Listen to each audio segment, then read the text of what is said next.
সম্মানিত দূরে এবং কাছের ভাই ও বন্ধুরা, আসসালামু আলাইকুম। আপনারা কেমন আছেন? আশা করি সবাই ভালো আছেন। তো আজকের ভিডিওতে যে বিষয়ে কথা বলবো সেটা হলো ম্যানকোজেব। ম্যানকোজেব এটি হলো ছত্রাকনাশকের একটি উপাদান, যেটা বাজারে বিভিন্ন কোম্পানি বিভিন্ন নামে বিক্রি করে থাকে। তো আমরা কৃষক, আমরা ফসল চাষ করে থাকি। ফসল চাষ করতে গিয়ে আমরা ফসলের বিভিন্ন ছত্রাকজনিত সমস্যার সম্মুখীন হই, যে ছত্রাকগুলো বিভিন্ন ফসলের বিভিন্ন নামে পরিচিত।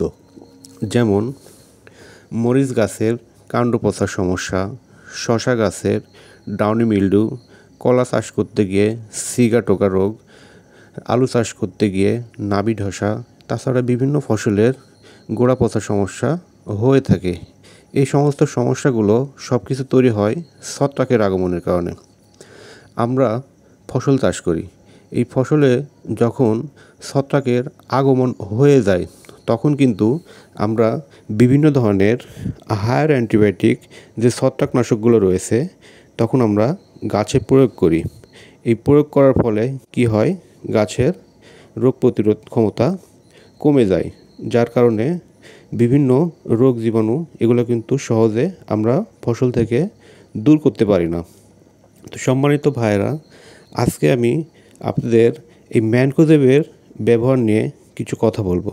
সেটা হলো ম্যানকোজেব এটা গাছকে এমনভাবে সুরক্ষিত রাখে, যা আমরা ফসলে যখন বীজ অঙ্কুরোদ্গমন করতেছি তখন থেকে যদি এই ম্যানকোজেবের ব্যবহার করি, যেমন বীজকে শোধন করে চারা তৈরি করতেছি, যখন একটি চারা তৈরি হবে এই শোধন করার কারণে এটি হলো একটি রোগ জীবাণুমুক্ত একটি চারা তৈরি হবে। তারপরে চারা থেকে একটি গাছ তৈরি হবে।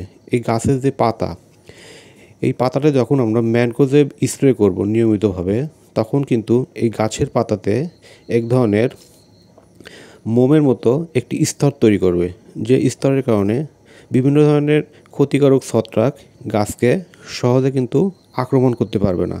তাছাড়া ম্যানকোজেব গাছের ছত্রাকের যে ডিম্বাণু রয়েছে এই ডিম্বাণুটা কিন্তু ম্যানকোজেব ধ্বংস করে দিতে পারে, যা পরবর্তীতে কোনো ছত্রাকের জন্ম হতে দিবে না। তো সম্মানিত ভাইয়েরা, আমরা ফসল চাষ করতে গিয়ে আমরা যদি ম্যানকোজেবের সঠিক ব্যবহার করে থাকি তাহলে কিন্তু আমাদের ফসল ছোট থেকে কিন্তু সুরক্ষিত হয়ে উঠবে, এবং এই যে গাছটি তৈরি হবে এই গাছটি কিন্তু রোগ প্রতিরোধ ক্ষমতা যুক্ত একটি গাছ তৈরি হবে, যার কারণে যদি রোগ প্রতিরোধ ক্ষমতা তৈরি ভালো থাকে তাহলে কিন্তু বিভিন্ন ধরনের ছত্রাক এবং রোগ জীবাণু কিন্তু গাছে আমাদের সহজে আক্রমণ করতে পারবে না। এজন্য আমরা ফসল চাষের ক্ষেত্রে এই ম্যানকোজেবের ব্যবহারটা করব, কারণ ম্যানকোজেব ব্যবহারে ফসলকে অনেক দিক থেকে সুরক্ষিত করে। আমরা অন্তত সপ্তাহে একদিন হলেও আমাদের ফসলে ম্যানকোজেব ব্যবহার করব। এটি প্রতি পার লিটার পানিতে 2 থেকে 3 গ্রাম হিসেবে ম্যানকোজেব ব্যবহার করব।